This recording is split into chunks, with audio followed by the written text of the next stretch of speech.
ॐ जटिने दण्डीने नित्यं लम्बोदरशरीरिणे कमण्डलुनिषङ्गाय तस्मै ब्रह्मात्मने नमः। नमः किरणचन्द्राय कैशरानन्दस्वामिने सद्गुरुरवताराय दर्वेशाय नमो नमः।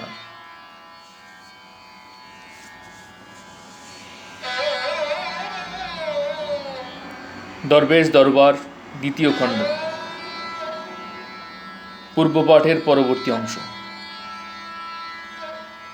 গোসাইজি যোগমায়া সম্বন্ধে দরবেশজি বলেছেন, গোসাইয়ের দয়া মাপাজোকা, মায়ের দয়া অপার অসীম।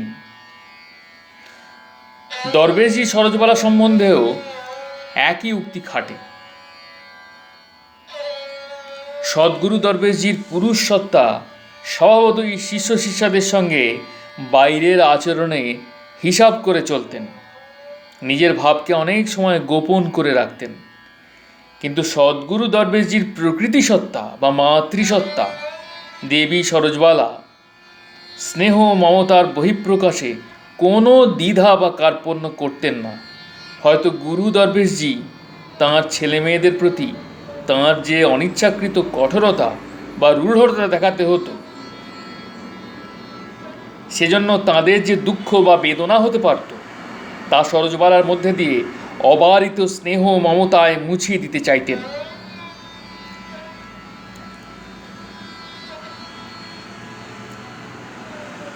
দরবেশ সরোজবালার মিলিত সত্তাই যে সদ্গুরু দরবেশজির পূর্ণ সত্তা, সে ভাবটি ধরতে পারলে দেবী সরোজবালা ও দরবেশজির শিষ্য ও শিষ্যাগণের প্রতি পৃথক পৃথক আচরণের মধ্যে যে সুসামঞ্জস্য ছন্দ ফুটে উঠত, সেটি অনুধাবন করা সহজসাধ্য হয়।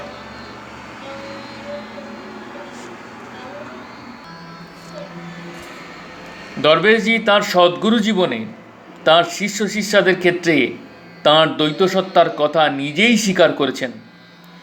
দরবেশ দর্শনের বহু পত্রাংশে তিনি ইঙ্গিতে এ সত্য ব্যক্ত করলেও 17/119 নম্বর পত্রাংশের উক্তিতে এ সম্বন্ধে আর কোনো দ্বিধার অবকাশ রাখেননি। শিষ্যের পারিবারিক নানা দুর্ভোগের কথা উল্লেখ করে তিনি লিখলেন, ইহা আমার পক্ষে খুবই দুঃখের কারণ হইলেও কিভাবে, কোন উদ্দেশ্যে তোমার গুরু তোমাকে কোন মঙ্গলের জন্য কোথায় চালনা করিতেছেন, তাহা মাত্র তিনিই জানেন।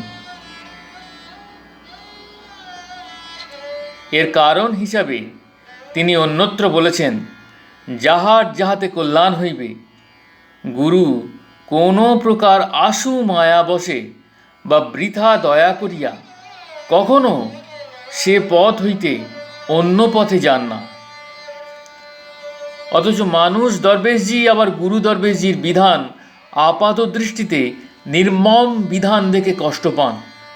তাই দরবেশজি নির্দ্বিধায় স্বীকারোক্তি করেন, আমার ভিতরে বিন্দুমাত্র মোহ হয়তো না থাকিতে পারে, কিন্তু ভয়ানক মায়া তোমাদের সাধন বিরোধী কার্যে কষ্ট পাই বটে, কিন্তু আমি জানি নাম ফুটিলে উহা আর থাকিবে না।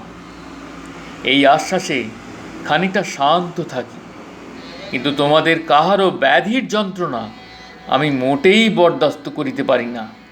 কোনো সাধুরই ইহা থাকা উচিত নয়, কিন্তু আমার কেমন যে স্বভাব বুঝি না। দরবেশজির এই নির্মম ও নির্বিকার গুরুসত্তা এবং সংবেদনশীল কোমল মানব সত্তা, এই দুইয়ের যুগপৎ উপস্থিতি এমন বিস্ময়করভাবে বিরাজ করত যে তাঁর নিতান্ত কাছে থাকা আশ্রিতেরাও তাঁকে বুঝে উঠতে পারতেন না। ভুলও যে না বুঝেছেন তাও নয়, এই জন্যই তাকে বলতে হয়েছে, তোমরা যে আমাকে বাবা বলিয়া ডাকো, ইহা তোমরা ডাকিয়া যেমন সুখ পাও, আমি শুনিয়াও তেমনি আরাম পাই। কিন্তু ইহার মধ্যে একটা অসুবিধা আছে। আমরা মায়ার জীব, কোনো পাতানো সম্পর্ক ধরিয়া ডাকিতে ডাকিতে কিছুদিন পরে মনে হয় ওই সম্পর্কটাই সত্য আর সব মিথ্যা। বাবা বলিয়া ডাকিতে ডাকিতে আর মনে থাকে না যে গুরু বাবা অপেক্ষাও ঢের বড় একটা কিছু। বাবার মতো ব্যবহারই পছন্দ হইয়া যায়। মায়া এমনই জিনিস। ব্রজেশ্বরী বাগদেবীকে কাশীর মঠে দরবেশজি জিজ্ঞাসা করলেন, আমাকে তোমার কি মনে হয়? ব্রজেশ্বরী উত্তর দিলেন, দূর থেকে ভাবি বশিষ্ঠ, কাছে এলেই দেখি বিশ্বামিত্র। উত্তরটা দরবেশজির বেশ মনে ধরেছিল মনে হয়, কারণ তিনি হেসে তাঁর বিশ্বামিত্র সেজে থাকার প্রয়োজনীয়তা বুঝিয়ে দিয়েছিলেন ব্রজেশ্বরীকে।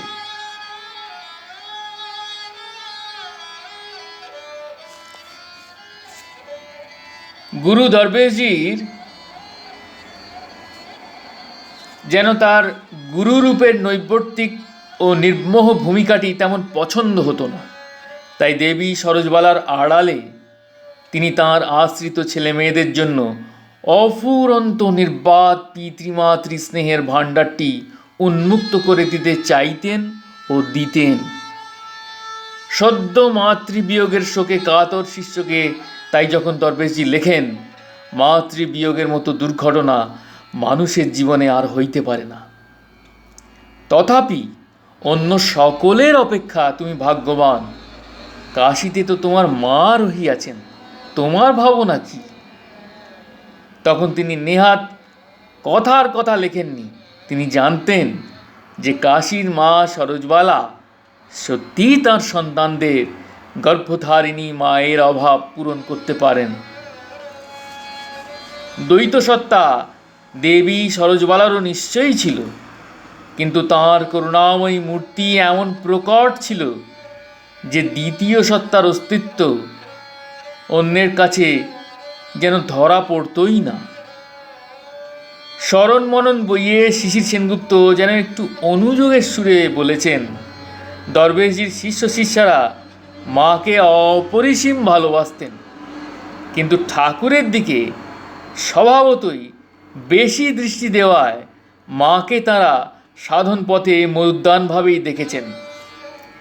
এ উক্তির মধ্যে যথেষ্ট সত্য আছে ধরে নিয়েও বলতে হয় যে দেবী সরোজবালার চরিত্র বৈশিষ্ট্যই এর জন্য দায়ী। তিনিই তার উজাড় করা ভালোবাসার আবরণে নিজের স্বরূপকে এমন নিপুণভাবে ঢেকে রাখতে পেরেছেন যে সেই মাতৃস্নেহের আড়ালে অন্য কোনো চেহারা আদৌ আছে কি না তা চেয়ে দেখার অবকাশ হতো না তাঁর ছেলে মেয়েদের। দেবী সরোজবালা যে ইচ্ছে করে বা চেষ্টা করে নিজেকে প্রচ্ছন্ন রাখতে চাইতেন তা নয়, তাঁর সাধন ভজনে ছিল সেবার। আর স্নেহ না থাকলে তো আর সেবা হয় না। ঠাকুর সেবা নিয়ে যে ভজনের শুরু হয়েছিল তাঁর, সেই সেবাই অন্য রূপ ধরে শিষ্য শিষ্যাদের সেবা হয়ে গিয়েছিল। এ প্রসঙ্গে দরবেশজির শিষ্য সুরেন্দ্র কুমার বিশ্বাসের লেখা একটি কাহিনী স্মরণ করা যেতে পারে। দরবেশজি 1342 সালে গোসাইজির জন্মোৎসব অনুষ্ঠান কলকাতায় করেছিলেন, তা আগেই বলা হয়েছে। এই উৎসবে সুরেন্দ্র তাঁর কর্মস্থল দিনাজপুর থেকে যেদিন এসে পৌঁছালেন, তখন প্রধান উৎসব অনুষ্ঠান সমাপ্ত হয়ে গেছে। দরবেশজি ও দেবী সরোজবালা সুরেন্দ্রের দেরি করে আসার জন্য দুঃখ প্রকাশ করলেন, কিন্তু সুরেন্দ্র পরের চাকুরি করেন, স্বাধীনভাবে সবসময় চলতে পারেন না। উৎসবের কদিন পরে এক সকালে সুরেন্দ্র আবার ওই বাড়িতে এলেন, সরোজবালার কাছে প্রসাদ চাইলেন। তখন বাল্যভোগের প্রসাদ বিলি হয়ে গেছে। সরোজবালা সুরেন্দ্রকে ঝঙ্কার দিয়ে বকে উঠলেন, বললেন, এত উৎসব গেল তুমি এলে না। কালও কত প্রসাদের আয়োজন ছিল, দিন রাতের মধ্যেও তুমি এলে না। আজও বাল্যভোগের প্রসাদ বিলি হয়ে গেল, এখন তুমি এসে প্রসাদ চাইছ। তুমি এক লক্ষ্মী ছাড়া আর আমি এক লক্ষ্মী ছাড়ি। যা হোক, সরোজবালা বসতে বললেন সুরেন্দ্রকে। নিজেই আসন পেতে জল গড়িয়ে দিলেন তার সামনে। একটু পরে বেশ কটি মাটির হাঁড়ি নিয়ে এসে সুরেন্দ্রকে খাওয়াতে বসলেন, নানা রকমের মিষ্টি। সুরেন্দ্র বললেন, মা। বললেন, তো কিছুই নেই, এই যে দেখছি কত রকম মিষ্টি। সরোজবালা জানালেন যে ওই সব মিষ্টির হাঁড়ি তিনি গোসাইজির আবার ভোগ দেবেন বলে আলাদা করে তুলে রেখেছিলেন।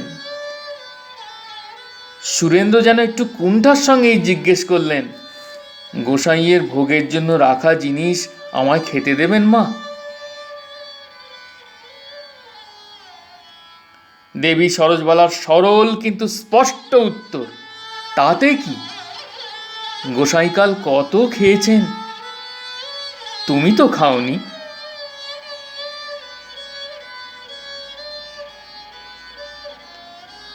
সুরেন্দ্রের তবু যেন দ্বিধা যায় না। সরোজবালা তখন যা বললেন তা সত্যি অপূর্ব। তুমি কি গোসাইয়ের নও? তুমি গোসাই ছাড়া?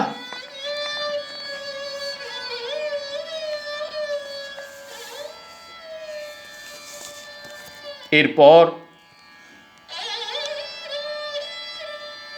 সুরেন্দ্র লিখছেন,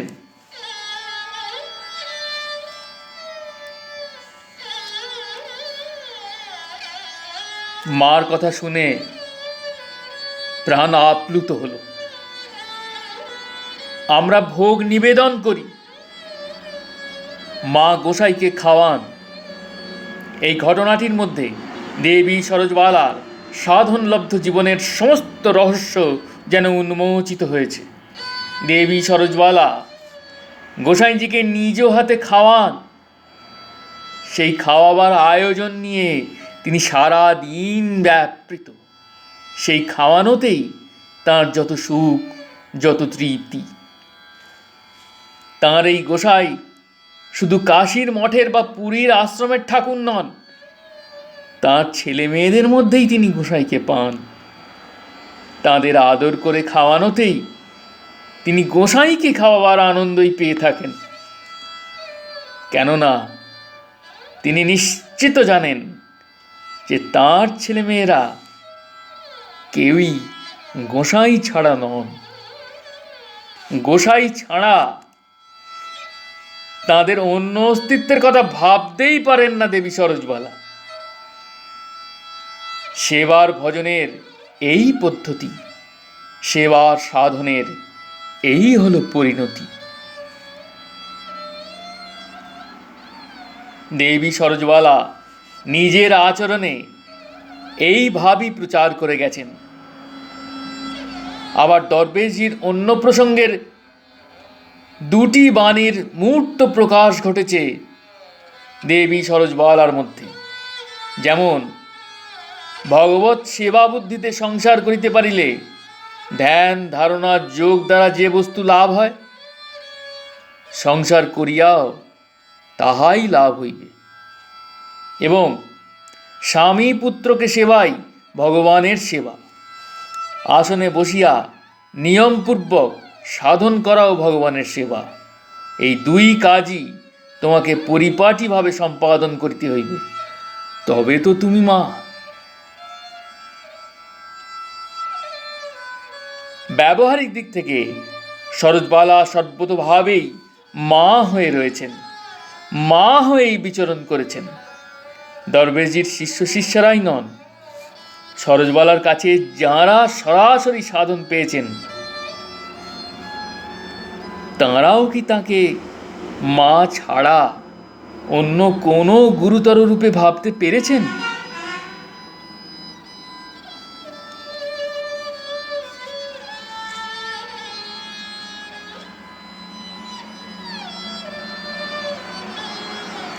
জয় গুরু, জয় গুরু, জয় গুরু, প্রণাম।